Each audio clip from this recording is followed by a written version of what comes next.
Oke, selamat ulang tahun Tempo. Mudah-mudahan ini ulang tahun terakhir. Karena besok revolusi. Banyak yang lu sebut sebagai bajingan tadi. Banyak itu. Separuh dari kabinet lah. Enggak, sorry. Maaf, enggak separuh. 70%. 17 bulan Prabowo menjadi presiden. Siapa sih sebenarnya musuh utama presiden itu? Yang dihadapi presiden bukan musuh, tapi bajingan-bajingan itu. Leader atau dealer, Bang? Pada waktu Prabowo memimpin, itu gairah orang ingin lihat dia sebagai leader. Kenapa? Karena Jokowi sebelumnya bukan dealer kan. Gue bertengkar lewat bocor alus ini dan mengirim pesan bahwa kawan-kawan atau bukan kawan-kawan lingkungan Pak Presiden Prabowo itu bukan teman bertengkar. Mereka munafik semua tuh. Kan lu kan sering nongkrong sama Prabowo dulu ya? Dulu ya? Dulu Gitu. lah. Nah, Yang dulu dah lu yang mau apa lagi tuh. lu kan tahu karakter dia tadi lu bilang juga. Tahu. Kenapa sih dia tuh sering banget nuding antek asing? Satu faktor kecil bikin dia masuk ke mulut Prabowo, genangan banjir itu. Kalau ambisinya Gibran kurang, bapaknya akan tambahin.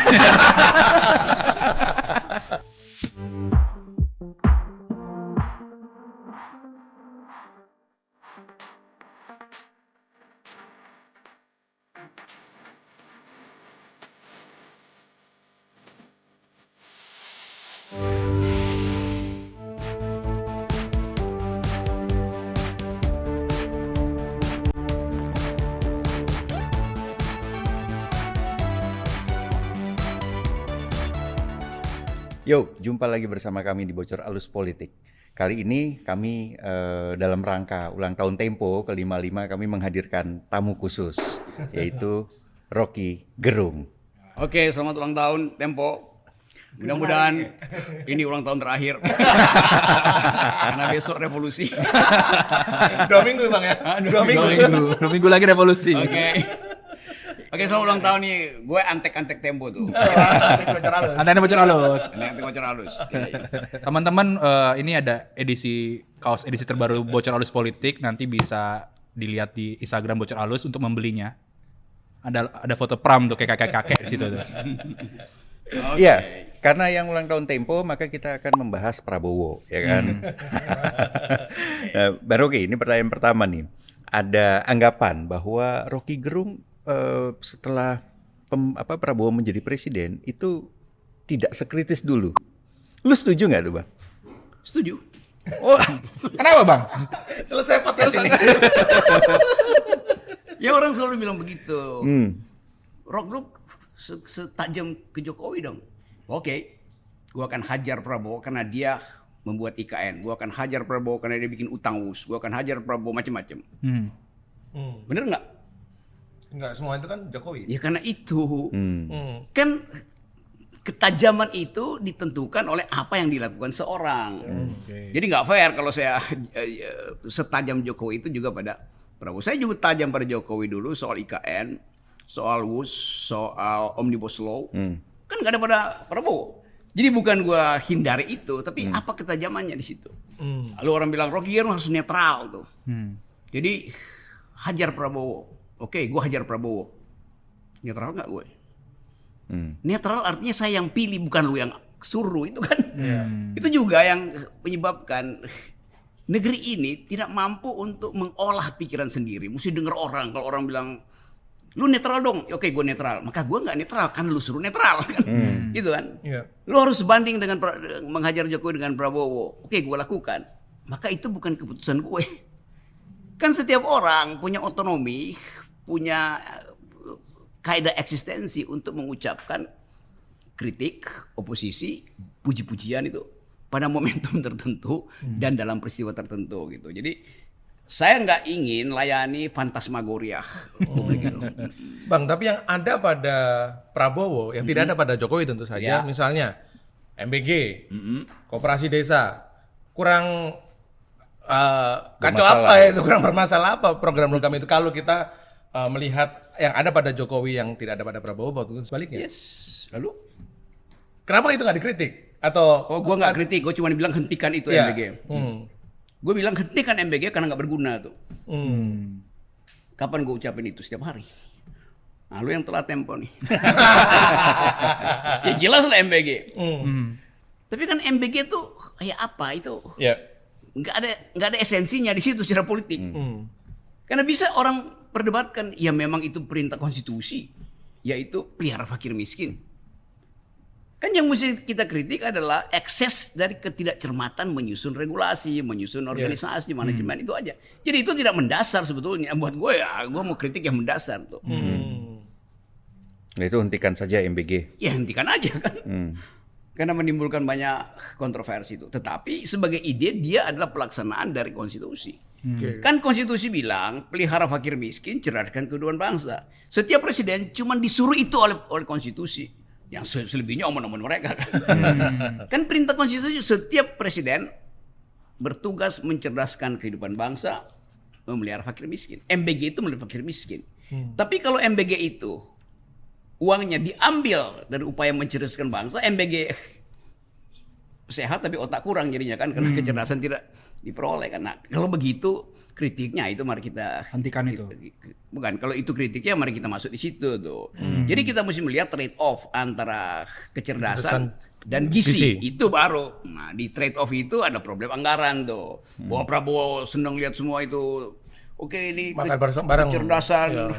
Sekolah digratisin, diperbaiki kurikulum, makan siang dilakukan, koperasi di semua.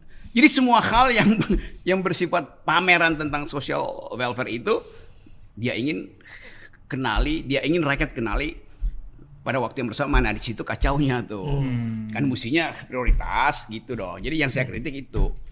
Bahwa presiden ingin pamer semua itu soal welfare dan harus langsung diomong-omongkan, ya itu yang nggak boleh dong. Karena emangnya APBN itu daun beringin apa tinggal dipetik-petik. Golkar dong. Iya, karena itu gue bilang tuh, kalau Golkar merasa bahwa itu pohon beringin tuh. Padahal sebetulnya itu MBG itu bukan pohon beringin juga bukan pohon sawit. Bang, dari dulu kan Tempo tuh udah mengkritik MBG juga ya, menyebut proyek kan. Dan sekarang nih yang mulai masif adalah Koperasi Merah Putih. Belakangan ada pengadaan apa tuh? Mobil. Nanti belum lagi pembangunan segala macam. Nah, lu melihatnya seperti apa Koperasi Merah Putih ini, Bang? Sama, itu semua ada perintah konstitusi itu. Cuman orang selalu melihat ya kalau makan siang bergizi kan uang tiap hari habis tuh. Ya. Kalau koperasi ya perputaran di tingkat desa bisa menumbuhkan otonomi desa itu. Tapi kemudian mulai retail warung-warung Lontong aja. ya warung-warung rakyat juga mulai resah. Bukan warung rakyat aja, warung-warung oligarki juga mulai resah. Jadi sebetulnya kan kalau kita lihat konstitusi, filosofi konstitusi itu ekonomi itu diselenggarakan oleh 3 kekuatan. Satu korporasi, artinya akumulasi, perusahaan boleh. Yang kedua BUMN, artinya kesejahteraan rakyat, tidak boleh cari untung BUMN. Yang ketiga koperasi, yaitu soal distribusi itu. Jadi 3-tiganya diakui loh di Indonesia tuh. Yang masalahnya adalah keseimbangan di antara akumulasi, BUMN dan koperasi itu harus dijaga melalui regulasi kan. Hanya itu sebetulnya tuh.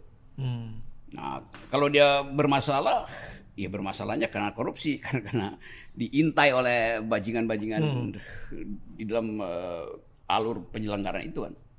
Jadi bukan idenya yang salah tuh. Eksekusinya semua. Ya eksekusi deh, bukan eksekusi yang salah, eksekutornya. Eksekutor. Banyak yang lu sebut sebagai bajingan tadi. Banyak itu. Separuh dari kabinet lah. Enggak, sorry. Maaf, enggak separuh. 70%. Tapi kenapa Prabowo membiarkan para bajingan itu? Ya kalau ada tim semacam bocor alus yang bocorin bajingan itu ke Prabowo, ya mungkin dia gampar semua tuh bajingan itu. Tapi kan presiden kehilangan, kalau saya perhatikan dari luar ya, kehilangan eksklusivismenya itu.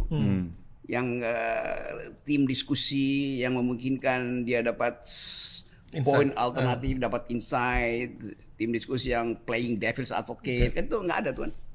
Yang ada ya Hambalang Boy atau Kertanegara Boy atau Palmera Boy. Palmera Boy. Bang, lu tadi bilang bahwa ini semua Prabowo sedang menggelar dalam waktu yang bersamaan. Bukan gue bilang, gue memperhatikan ya. hobi Pak Prabowo itu adalah pamerkan Ya. social justice, pamerkan social welfare itu tuh. Yang tidak dia hitung bahwa sekali dipamerkan itu apa namanya yang penyelenggara pameran si Pak IO. Siapa? IO itu langsung ngambil 30% kan. Padahal APBN juga nggak mungkin backup itu secara keseluruhan, kan bisa dalam 5 tahun tuh dua dulu ini kan semuanya ditaruh sama-sama di display Ya. prasmanan itu. Betul, dengan situasi yang seperti itu, sementara duit kita nggak begitu banyak, begitu kan, kondisi geopolitik juga yang nggak stabil gitu kan. Nah, gue juga baca tuh dan dengar bahwa lu pernah bilang bahwa ini Februari 2026 ada social unrest kalau tidak dikelola dengan cukup cermat. Iya memang. Sudah lewat gitu kan, bahwa itu prediksi ya. Gua Tapi nggak hitung waktu itu ada Lebaran sehingga. Lebaran. Tapi itu terjadi kan. Lebarannya kan Ya kan Februari. Februari social unrest dan itu unrestnya itu dicemaskan oleh tentara kirim 100.000 orang ke Jakarta. Kan sama aja kan dengan alasan apapun. Ya. Ya itu urusan dengan Iran ya itu terlalu jauh lah soal itu kan. Yang jelas masing-masing player politik di belakang layar mengintip potensial terjadinya social unrest. Maka ya saling kirim Pasukan, sinyal, kirim apa namanya bendera palsu, apa istilahnya tuh false flag. Dan itu yang menyebabkan kita resah kan. Kan sebetulnya kalau ikuti aja kan Perdana Menteri Singapura terbuka mengatakan pada rakyat ada kesulitan ekonomi lebih berat dari COVID, maka Perdana Menteri bicara ke publik tuh. Presiden Filipina juga tahu bahwa akan ada kesulitan suplai BBM dari Hormuz, maka dia bilang oke, mulai sekarang kurangi jam kerja supaya nggak banyak pakai mobil. Nah kita Perubahan justru naikin harga kan, goblok. Bukan goblok, sorry dungu. Ya kan ada alternatif, udah kurangi aja jam kerja supaya konsumsi BBM turun ya. Ini justru naikin harga ya dalam keadaan ekonomi buruk, pendapatan nggak ada kan. Salah satu enabler bisa bang ya nanti. Ya, entahlah kenapa pakai istilah enabler. Tapi menurut lu kalau misalkan itu terjadi akan lebih parah dibandingkan Agustus 2025 nggak? Pasti lebih parah tuh. Karena semua variabel yang memungkinkan orang menduga akan terjadi krisis sosial yang radikal itu ada di atas meja kita kan. Kan kita bisa hitung semua kan. Ya kalau LPG dari Amerika misalnya, kelihatannya udah dipesan dari Amerika itu. Ya terlambat sedikit aja tuh. Itu dapur mak-mak. Nggak bisa masak tuh. Mereka potensi turun ke jalan dong. Iya, turun ke jalan. Terus mereka yang ojek yang ngantar-ngantar makanan juga nggak ada yang mau diantar segala macam tuh. Jadi bisa kita bayangkan bahwa mak-mak lah yang akan bawa piring kosong itu dan bikin ribut di jalan tuh. Dan itu yang bisa menimbulkan sinyal bahwa kita sudah ada dalam kondisi the beginning of the end. Prabowo harus ngapain bang? Coba gua WA dulu ya dia mau. Oke, Bang, menurut lo nih ya dengan berbagai kondisi itu gitu ya, selama 17 tahun, 17 bulan Prabowo menjadi presiden, siapa sih sebenarnya musuh utama presiden itu? Siapa teman dekatnya sebetulnya? Kalau musuh kan kelihatannya Banyak. Gini. Dia mau merumuskan musuh itu pun tidak sanggup kan. Kan musuh artinya sesuatu yang setara dengan saya. Kalau saya bilang lu musuh gue, maka mesti setara kan. Kalau nggak setara, ya itu artinya lawan kita tuh bajingan, maling, segala macam kan. Jadi kelihatannya Prabowo tidak punya musuh dalam pengertian Carl Smith. Nah, gue pakai sedikit filosofi gitu ya. Bahwa permusuhan itu harus ada etikanya. Sama seperti Donald Trump dan Ali Khamenei. Kan dia nggak bermusuhan kan. Karena Donald Trump menganggap Ali Khamenei itu adalah bajingan. Musuhnya dianggap lawan yang setara. Kalau Benjamin Netanyahu dengan Ali Khamenei itu setara tuh. Karena lu musuh gue hormati posisi ideologis lu, posisi historis gue juga gue terangin. Jadi lebih jujur permusuhan itu. Nah balik pada tadi itu Presiden Prabowo dia nggak punya musuh tuh dalam pengertian itu tuh. Jadi kita nggak bisa lihat presiden mengucapkan sesuatu di dalam upaya menjaga stabilitas dengan cara bermusuhan secara rasional. Tidak ada permusuhan di situ. Artinya kalau begitu isinya apa? Ya dia berhadapan dengan bajingan-bajingan. Di mana? Ya di partai-partai lah. Posisinya apa? Ya menteri-menteri kabinetnya. Yang 70% tadi lu sebut. 70%. Kan itu bukan musuh kan? Itu bajingan lain. Jadi sekali lagi supaya nggak keliru, musuh artinya ada kesetaraan etis. Ada kejujuran dalam permusuhan. Yang dihadapi presiden bukan musuh, tapi bajingan-bajingan itu. Artinya orang-orang di sekitar dia sendiri dong. Bukan di sekitar dia, di hadapan dia bahkan. Di hadapan dia. Kalau di sekitar ya masih nggak kelihatan kan yang di belakang. Dia semua kan ada.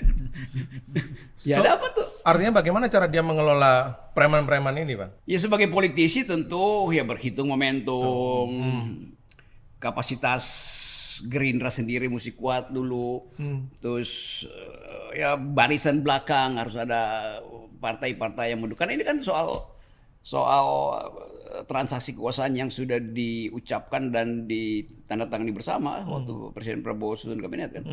Kan kita nggak bisa bayangkan Golkar misalnya dikeluarin karena banyak masalah, 2 dikeluarin, ya pasti Golkar keluarin aja 2, tapi nanti gantinya dari kita juga ya.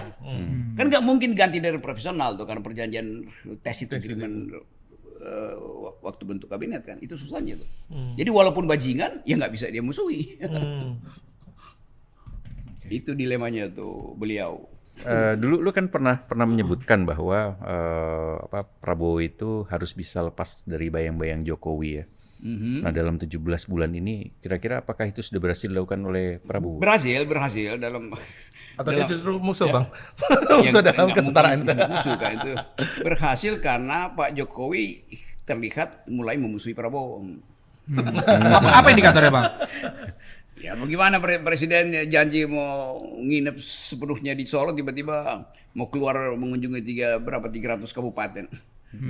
Iya. Itu kan dia bukan dia musuhi sebetulnya. Dia mulai menganggap bahwa perjanjian secara kasar kita bisa bilang mungkin Pak Prabowo berjanji untuk besarin PSI itu. Nah, tapi karena nggak ada sinyal, ya akibatnya Pak Jokowi ya turun tangan sendiri itu. Kan bisa begitu kesannya kan, minimal gue ya punya kesan itu. Tapi kan dia udah bilang hidup Jokowi, Bang. Ya, gue juga bisa bilang tempo dungu bisa. Tapi dalam pengertian terbalik. Tempo dungu. Oleh karena itu baca. Penting. Itu kan gimmick-gimmick begitu ya.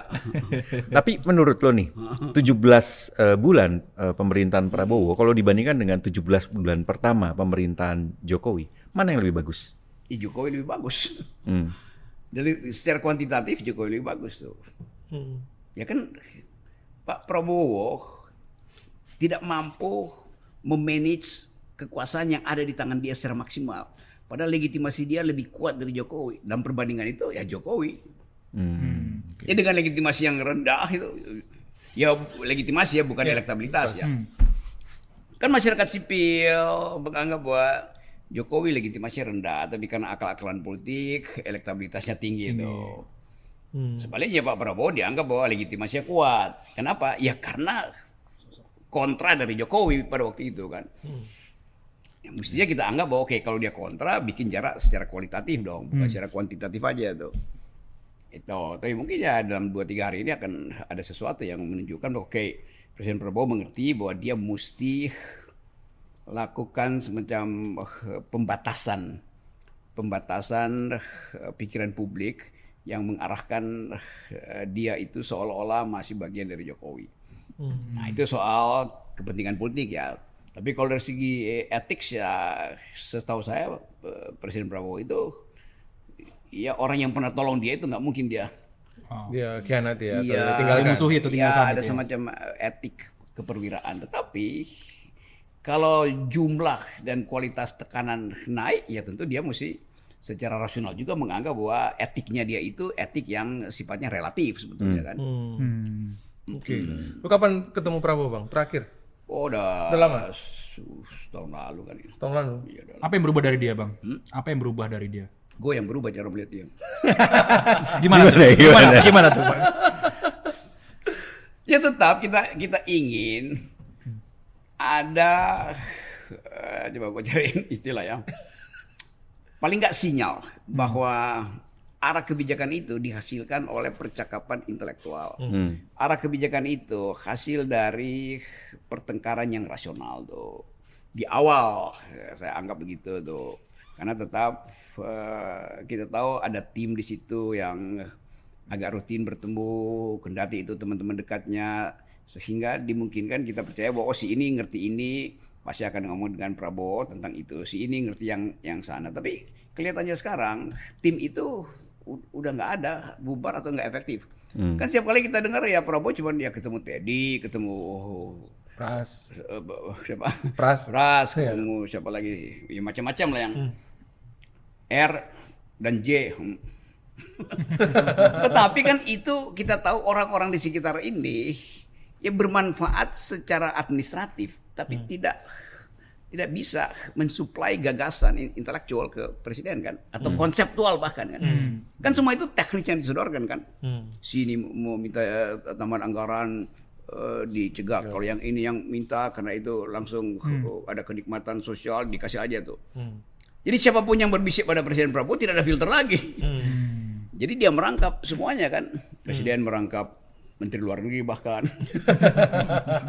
Bentar lagi di Menteri Keuangan dia. Itulah. Artinya dia hidup atau menjalankan pemerintahannya selama 17 bulan ini dalam bubble-nya sendiri gitu, Bang. Bahayanya kalau bubble itu pecah, lalu orang mencari definisi. Kalau dia pecah, pecahan itu akan ditampung oleh masyarakat sipil, oleh kekuatan masyarakat sipil, atau akan diasuh oleh kekuatan militer gitu kan. Kan kita mulai rasa bahwa ada creeping militerisme itu, dan itu nggak boleh itu, karena presiden seolah-olah kasih sinyal bahwa pada akhirnya dia akan bertumpu pada Militer. Itu ya dengan yang diberitain Tempo, semua jabatan bahkan sampai Dirjen dikuasai oleh tentara. Kan itu nggak bagus itu kan. Jadi kita ingin hidupkan kembali bahwa politik kendati ada ketegangan, tapi dia mesti jadi ketegangan di dalam masyarakat sipil.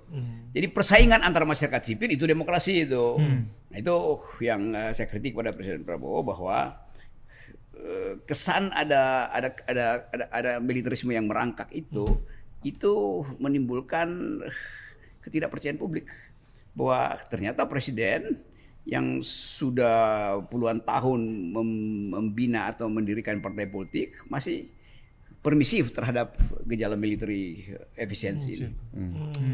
Lu tadi kan mention soal sudah hampir tidak ada lagi nih orang bertengkar secara akademis, berdiskusi gitu ya. Itu kan dilakukan pada masa founding fathers kita. Oke. Nah, apakah Prabowo itu berarti tidak seperti founding fathers kita atau bagaimana? Karena ini kan gayanya dia kan sudah meniru Soekarno nih, ya kan? Gagasan awal seingat gue itu Prabowo ingin jadi pemimpin sosialis. Bahkan saya pernah tanya waktu dia masih Menteri Pertahanan, Anda ingin jadi pemimpin sosialis Indonesia pertama? Tidak. Saya bahkan ingin jadi pemimpin sosialis Asia.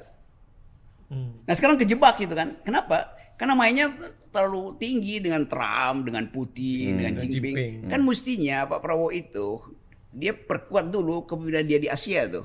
Kawasan ya Bang ya? Iya. Asia Tenggara. Ya ulangi aja yang dilakukan oleh Bung Karno tuh, bikin jembatan baru antara Asia Afrika tuh, supaya dia muncul sebagai tokoh. Kalau dia muncul sebagai tokoh, dukungan legitimasi ideologis itu dapat karena ini negara-negara yang postkolonialisme, maka dia punya standing di sini kan. Ini kan nempel pada Trump aja itu. Jadi secara historis dia kehilangan pamor di Asia dan Afrika, tetapi lengket pada Trump juga itu tidak adesif itu dia mudah gugur. Sekarang kehilangan lagi kan arah politik luar negeri kita tuh. Sayang tuh. Jadi itu beliau level playing groundnya itu, playing fieldnya itu terlalu tinggi itu. Tiba-tiba ingin jadi pemimpin dunia tuh.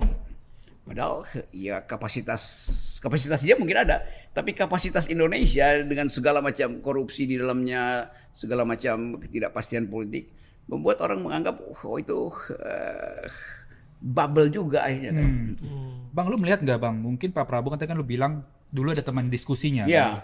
Nah sekarang karena teman diskusi nggak ada, apakah Pak Prabowo itu mendudukkan dirinya udah seperti pemimpin negara-negara lain, khususnya di Amerika, Rusia dan segala macam. Karena teman-teman nongkrongnya kan mereka-mereka tuh. Dalam setahun terakhir kan berapa hari dari luar negeri kan? Hampir 3 bulan kalau catatan Tempo kalau nggak salah tuh. Iya kan itu saya sebut tadi, ingin main Lompat jauh. di kelas yang ya itu kelas dia tapi bukan kelas bangsa ini kan. Oh, oke. Kan ini negeri harusnya mulai dengan fondasi bahwa demokrasi jalan, bahwa kesejahteraan tumbuh, disparitas kurang, maka dia akan manfaatkan ini untuk katakan saya adalah pemimpin Indonesia. Kalau sekarang ya karena presiden aja sebetulnya kan, bukan karena dia pemimpin itu. Dia karena dia presiden, maka ya sebut aja ada ketagihan juga untuk bikin klub dengan elit dunia itu. Leader atau dealer, Bang? Iya. Kata lu tadi. Iya. Sambutan. Ya, jadi Prabowo leader apa dealer? Bang Rocky Gerung itu tadi sempat mention soal dealer dan leader. Ya, di apa namanya di orasinya. Menurut 55 lo, tahun. menurut lo, Prabowo leader atau dealer? Pada waktu Prabowo memimpin, itu gairah orang ingin lihat dia sebagai leader. Kenapa? Karena Jokowi sebelumnya bukan leader, dealer kan. Kan itu distintif karakternya itu, ciri pembedanya di situ tuh. Sekarang setelah 17 bulan, akhirnya orang lihat ya Pak Prabowo dealer juga akhirnya kan. Terutama karena soal BOP ini. Jadi walaupun dianggap bahwa itu semacam taktik iya, tapi taktik yang kemudian argumennya dihadirkan setelah terjadi ketidakpastian kan. Bukan dari awal ada argumen bahwa kami ingin masuk ke Palestina dengan kapasitas negara bekas jajahan, dengan kemampuan untuk mengorganisir kekuatan masyarakat Islam kan itu nggak didalilkan dari awal. Belakangan dicari-cari alasannya itu yang saya anggap bahwa kedilerannya itu akhirnya lebih terbaca daripada keliderannya tuh. Dengan situasi kedilerannya itu, Bang, lu tadi bilang bahwa ini sebenarnya momentum atau kesempatan bagi masyarakat sipil untuk menangkap. Iya. Apa yang mesti disiapkan atau mesti dimiliki oleh masyarakat sipil yang seperti yang tadi lu jelasin di Kita ingin ada etos civilian value itu dihidupkan kembali itu. Yang memungkinkan kita percaya bahwa ini negeri ya kendati berantakan secara ekonomi, berantakan secara politik, tapi krem de la kremnya masih ada itu. Kita nggak lihat lagi perdebatan yang bermutu di talk show, pidato yang asal-asalan, mereka ingin jadi pejabat, tiba-tiba kalau di depannya ada presiden atau ada dasko misalnya itu semuanya berupaya memuji-muji itu kan. Padahal apa poinnya itu kan? Saya juga merasa mungkin Prabowo ini orang ini ngapain sih muji-muji gue kan? Atau dasko merasa bahwa ya mau minta gue dukung ya, kan palsu itu kan. Saya kenal wataknya dasko, saya kenal watak Prabowo, saya kenal. Jadi orang-orang ini justru yang mendevaluasi ide tentang elitisme dalam politik gitu kan. Tokoh-tokoh ini kan antri buat jabatan-jabatan yang masih tersedia kan. Itu dengan mudah kita lihat, waduh ini kualitasnya. Karena itu kualitas ketua BEM UGM langsung melewati mereka semua akhirnya kan. Dan itu bagus betul tuh kawan itu. Iya. Jadi menurut lo Prabowo tidak sehebat itu? Pada akhirnya kita lihat dia berkurang kehebatannya itu. Diplomatis nggak kalimat gue? Sudah cocok Bang. Atau dia hanya berusaha terlihat hebat saja? Iya karena tadi kan seorang presiden yang punya naluri keperwiraan, dia mesti paham bahwa dia memperoleh kehormatan, bukan penghormatan. Nah sekarang yang di sekitar dia itu pemberi penghormatan aja semua tuh. Dan lama-lama Presiden Prabowo nggak bisa bedain mana penghormatan, mana kehormatan. Itu untuk seorang pemimpin, apalagi yang berlatar belakang militer, fatal dong. Seseorang yang datang dari latar belakang militer, etika pertama dia adalah mengambil keputusan itu. Dan kebiasaan mengambil keputusan ya itu dari awal, karena Presiden Prabowo tidak pernah dalam wilayah bersinggungan dengan wilayah sipil, teritori misalnya kan, dia komando terus tuh. Sekarang dia masuk di dalam logika politik sipil, harus mengambil keputusan melalui pertengkaran. Nah, teman bertengkarnya itu nggak ada. Akibatnya teman-teman bertengkar ini mungkin karena banyak diomelin, menjilat akhirnya kan. Itu Lu nggak diajak jadi teman bertengkarnya kali? gue bertengkar lewat bocor alus ini dan mengirim pesan bahwa kawan-kawan atau bukan kawan-kawan, lingkungan Pak Presiden Prabowo itu bukan teman bertengkar. Mereka munafik semua tuh.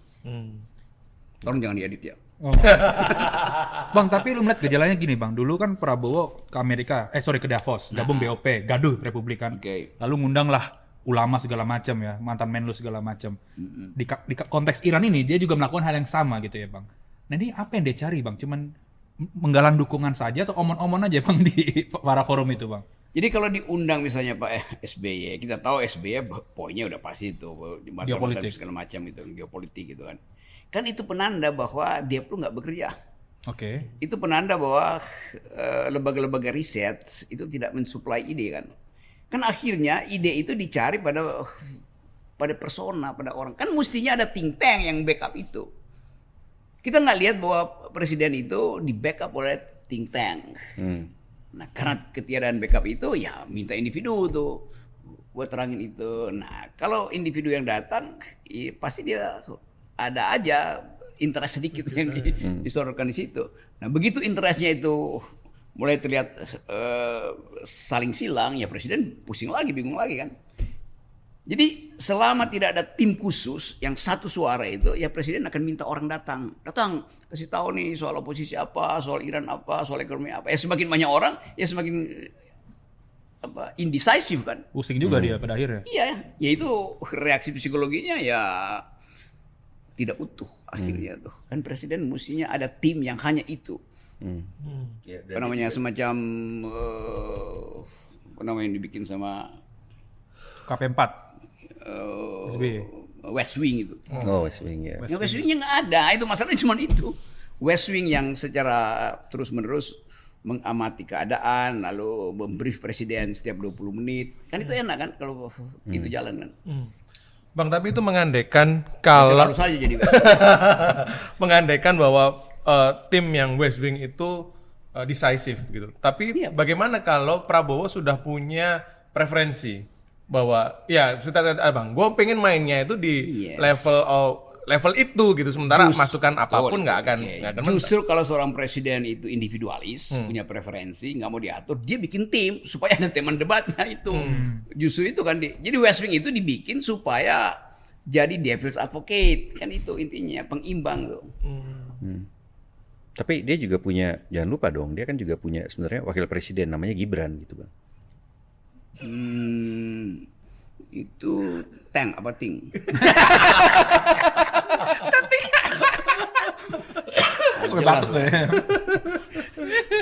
Jadi dia Wapres sendiri juga belum menunjukkan performa terbaiknya atau bagaimana? Ya buat apa berharap sesuatu yang udah dibicarain Tempo berkali-kali dan gagal dipromosikan? Ngapain? Tempo sendiri yang bikin definisi bahwa dia nggak mampu. Lu minta pembenaran dari gue. Bang, tapi khawatir nggak melihat langkahnya Gibran ini Bang? Dia mendekati siswa SMA, siswa SMP yang nanti kan 2029 ataupun 2034 kan berpotensi memilih dia jangan-jangan gitu. Iya, suruh aja kemana-mana. Biar apa? Bahkan setiap hari. Biar apa? Ya biar semua orang pada akhirnya cari keterangan yang jujur dari bocor alus. Kan selalu dialektikanya begitu kan. Kan dipompa berlebihan, tiba-tiba muncul bocor alus. Wah begitu toh faktanya kan. Itu aja, mau nggak ada soal itu kan public relation aja. Yang lebih penting public opinion seperti gue terangin tadi itu. Iya. Bang, selama Prabowo keluar negeri ya Bang, yang megang Republik siapa Bang? Mas Harsoan kan Wapres Bang.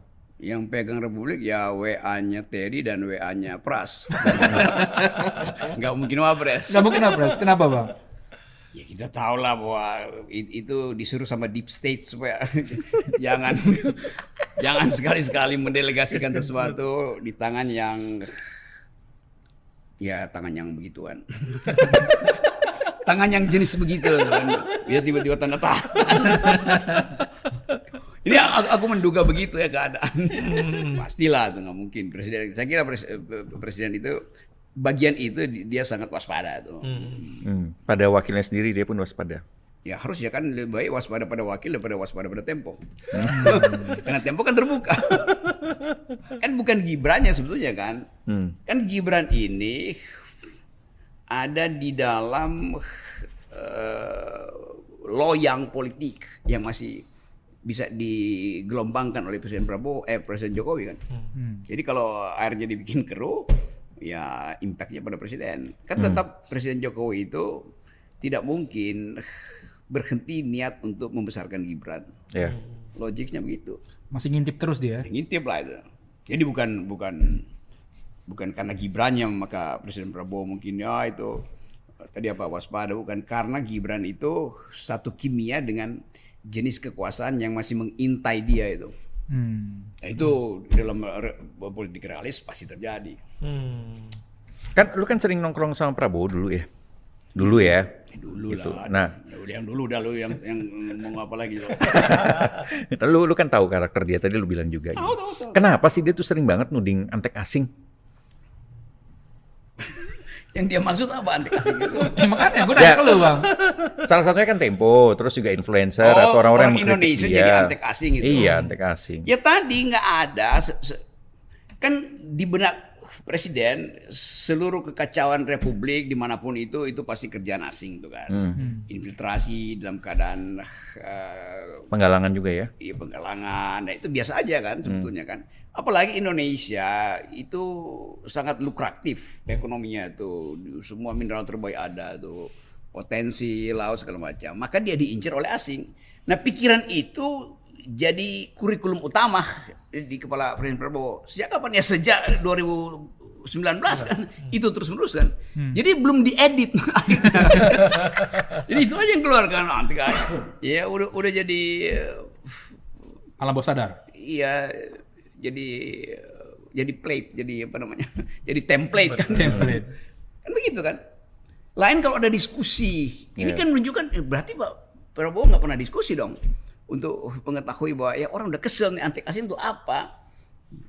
Akhirnya mungkin dia bingung sendiri tuh, sama seperti bingung lihat bahwa oh kok soal genteng jadi masalah ya salah lah. Gentengisasi itu ya.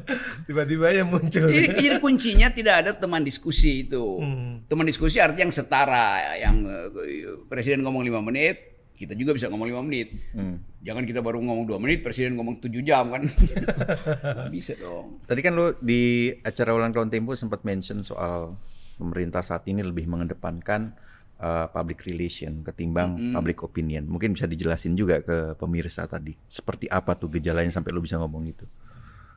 Public relation artinya pemerintah menyewa orang untuk memuji-muji dirinya tuh. Lembaga survei terutama. Buzzer. Jurnalis, buzzer segala macam kan. Sementara public opinion artinya cara masyarakat membaca kebijakan pemerintah lalu dia opinikan itu dalam bentuk pujian atau kritik. Jadi public opinion datang dari pihak ketiga terhadap pihak pertama tuh. Public relation pihak pertama menyewa pihak kedua untuk mempromosikan pihak pertama itu. Konyolnya di situ kan.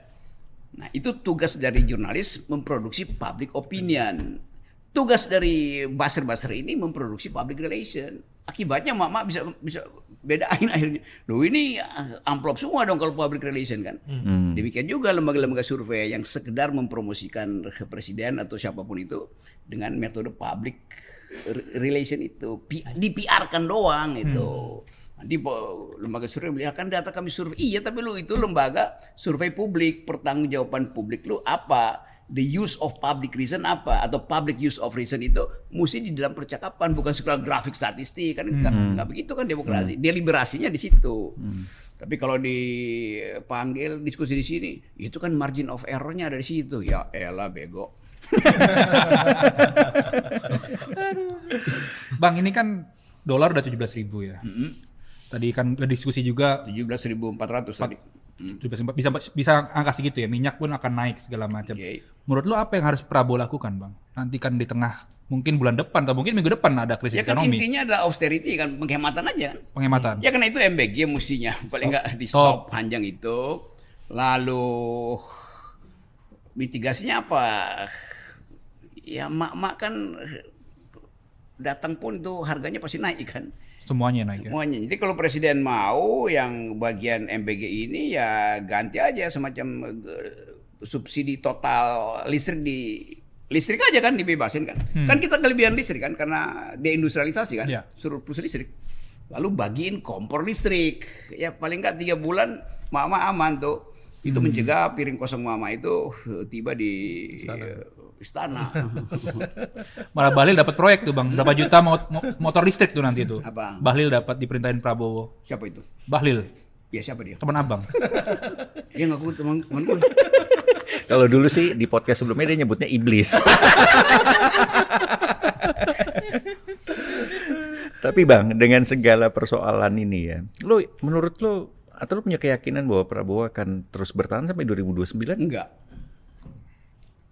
Ini sebagai analis ya, sebagai orang yang memperhatikan gejala pemerosotan legitimasi, itu terutama soal legitimasi itu nggak mungkin bertahan di situ. Apalagi kita tahu bahwa setelah legitimasi berkurang, maka Jokowi Gibran itu pasti nyodoknya lebih jauh kan. Itu soalnya. Jadi bukan karena analisis objektif aja, tapi analisis subjektif dari segi Pak Jokowi kan. Tetap ini politik kita ini ditentukan cuma Jokowi sama Prabowo aja kan. Ya Ibu Mega tentu bersiap-siap untuk lakukan semacam konsolidasi kalau terjadi. Mengintip juga Bang ya? Ya kalau terjadi cracks di dalam politik. Gitu. Dan kalau katakanlah kemudian gitu ya, Prabowo sampai jatuh, apakah Gibran akan jatuh juga? Ya pastilah. Ya, karena itu social cost-nya berat buat Indonesia ini. Karena pendidikan politik, kaderisasi tidak intensif dilakukan selama 10 tahun. Jadi sebetulnya kegelisahan itu udah di sini. Kesulitan ekonomi, ketidakpastian arah republik udah di sini nih selama 10 tahun. Satu faktor kecil bikin dia masuk ke mulut Prabowo, genangan banjir itu. Itu bahayanya Presiden Prabowo. Akumulasi dari kemarahan, inkonsistensi Pak Presiden Jokowi itu tinggal nunggu hentakan gelombang kecil dia nenggelamin Prabowo. Itu yang harus jujur kita terangkan itu bahwa seandainya Presiden Prabowo itu successor dari ekonomi yang stabil dan politik yang bermutu, dia bisa bertahan sampai 2029. Jadi fondasi Prabowo tiba dengan gairah, tetapi keropos pelembagaan politik, saling curiga di antara etnis itu tinggi sekali itu. Nah, itu jadi kalau bilang Jokowi lagi memang Jokowi yang meletakkan dasar-dasar kekeroposan dari fondasi berbangsa. Meledaknya di Prabowo gitu ya, Bang? Iya, ada di Prabowo sekarang. Tapi boleh Konsekuensinya begitu. Tetapi tetap kita anggap ya kan Prabowo presiden, dia bisa kebalikan segala hal kan. Tapi boleh dong Bang, masyarakat sipil juga bersiap. Lo tadi bilang ada 3 tahap. Etikability, intellectuality, sama baru kemudian electability gitu. Oh, iya. Boleh dong itu diterangkan ke bahwa masyarakat sipil juga punya peluang dengan menyiapkan 3 bahan bakar itu. Ya kan? karena itu, kalau kita mulai melihat arah 2029 dari sekarang, ada ambisi yang paling berambisi pasti Gibran. Itu udah real di situ. Gibran tuh bapaknya? Gibran tuh bapaknya? Kalau ambisinya Gibran kurang, bapaknya akan tambahin. Kan gitu kan?